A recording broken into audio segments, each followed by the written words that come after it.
News, सच जरूरी है। नमस्कार दर्शकों, यह है मेरे न्यूज नेटवर्क और आप देख रहे हैं मेरे न्यूज टीवी। मैं हूं आपके साथ सेजुल। तो आइए देखते हैं आज के कुछ खास खबरें। एक नजर डालते हैं आज के हेडलाइंस की ओर। भाजपा ने किसानों से आयु दोगुनी करने और नौजवानों को नौकरी देने का झूठा वादा किया था। अखिलेश यादव। अब 50 साल वालों को भी मिलेगी वृद्धा पेंशन। झारखंड की हेमंत सोरेन सरकार ने किया बड़ा ऐलान। मंदिर राजनीतिक रंगमंच नहीं, कांग्रेस नेता शशि थरूर।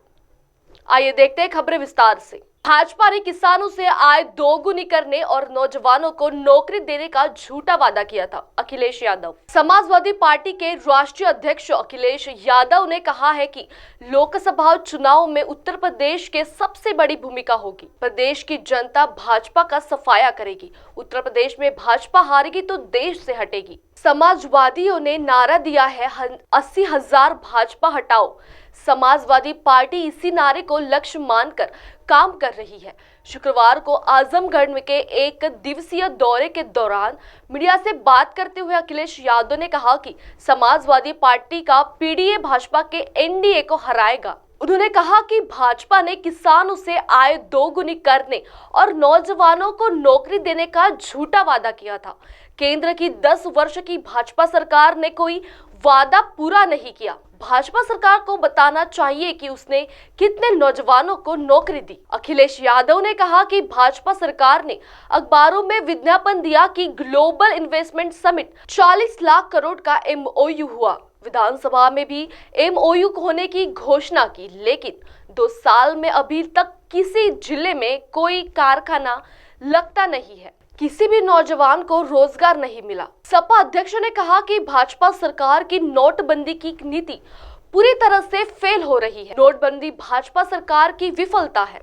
भ्रष्टाचार लगातार बढ़ता जा रहा है। उन्होंने कहा कि किसानों के धान की खरीद नहीं हुई, गन्ना किसानों का बकाया भुगतान नहीं हुआ, आलू किसान संकट में है, किसानों की फसलों को लागत मूल्य भी नहीं मिल पा रहा है। भाजपा सरकार हर मोर्चे पर फेल है। आइए बढ़ते अगली खबर की ओर। अब 50 साल वालों को भी मिलेगी वृद्धा पेंशन। झारखंड की हेमंत सोरेन सरकार ने किया बड़ा ऐलान। झारखंड की हेमंत सोरेन सरकार ने बड़ा फैसला लिया है। ये फैसला वृद्धावस्था पेंशन को लेकर लिया गया है। झारखंड सरकार ने वृद्धा पेंशन के लिए आयु सीमा 60 से 50 साल कर दी है। ऐसे में अब 50 साल की उम्र वाले लोगों को वृद्धावस्था पेंशन दी जाएगी। इसका ऐलान खुद प्रदेश के मुख्यमंत्री हेमंत सोरेन ने किया है। उन्होंने इसका ऐलान करते हुए कहा कि जो वृद्धावस्था पेंशन से पहले 60 साल की उम्र वाले लोगों को दी जाती थी, उसकी आयु सीमा घटाकर अब 50 वर्ष कर दी गई है। इसके साथ ही उन्होंने रोजगार को लेकर भी बड़ा ऐलान किया है।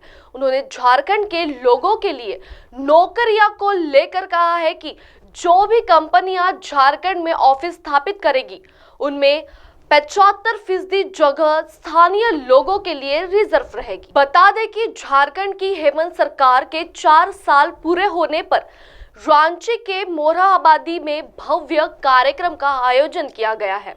इस दौरान सीएम हेमंत सोरेन ने लोगों को संबोधित किया और पूरे राज्य की जनता का अभिनंदन किया।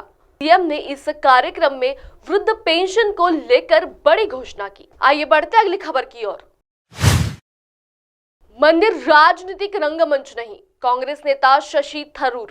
कांग्रेस सांसद शशि थरूर ने गुरुवार को कहा कि वे अगले महीने अयोध्या में राम मंदिर के उद्घाटन में शामिल नहीं होंगे और ऐसे मामले में सार्वजनिक रूप से फैसले की घोषणा करने वाले पार्टी के पहले नेता बन गए हैं, जिसने आलाम कमान की मुश्किलें बढ़ा दी है।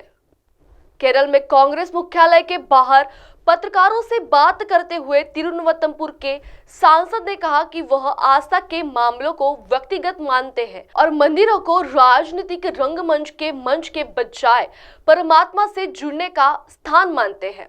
मैं एक दिन राम मंदिर जाऊंगा, लेकिन उद्घाटन जैसे भव्य राजनीतिक समारोह के दौरान नहीं और चुनाव से पहले नहीं, ताकि मेरे जाने पर कोई राजनीतिक बयान न दिया जाए।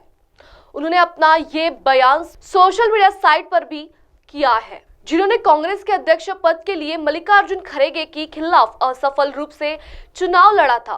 कहा कि 22 जनवरी को अयोध्या में उद्घाटन को राजनीतिक रूप से नहीं देखना चाहिए, इसका दुरुपयोग नहीं किया जाना चाहिए। श्री राम जन्मभूमि तीर्थ क्षेत्र जो मंदिर के निर्माण और प्रवर्धन के लिए एक द्वारा प्रबंधन के लिए केंद्र द्वारा स्थापित ट्रस्ट है, न खड़गे कांग्रेस संसदीय दल की अध्यक्ष सोनिया गांधी और पार्टी के लोकसभा नेता अधीर रंजन चौधरी को उद्घाटन के लिए आमंत्रित किया है। अब आप हमारे चैनल को आपके मोबाइल पर भी देख सकते हैं। मोबाइल ऐप पर देखने के लिए प्ले स्टोर से MNS न्यूज टीवी ऐप से डाउनलोड करें। Insta, hike, Twitter, cook, Facebook और कई सोशल मीडिया प्लेटफॉर्म पर हमारा चैनल उपलब्ध है।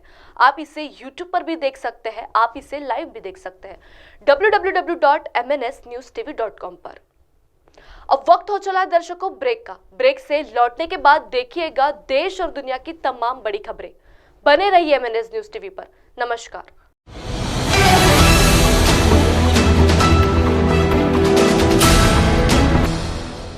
ये है MNS न्यूज नेटवर्क और आप देख रहे हैं MNS न्यूज।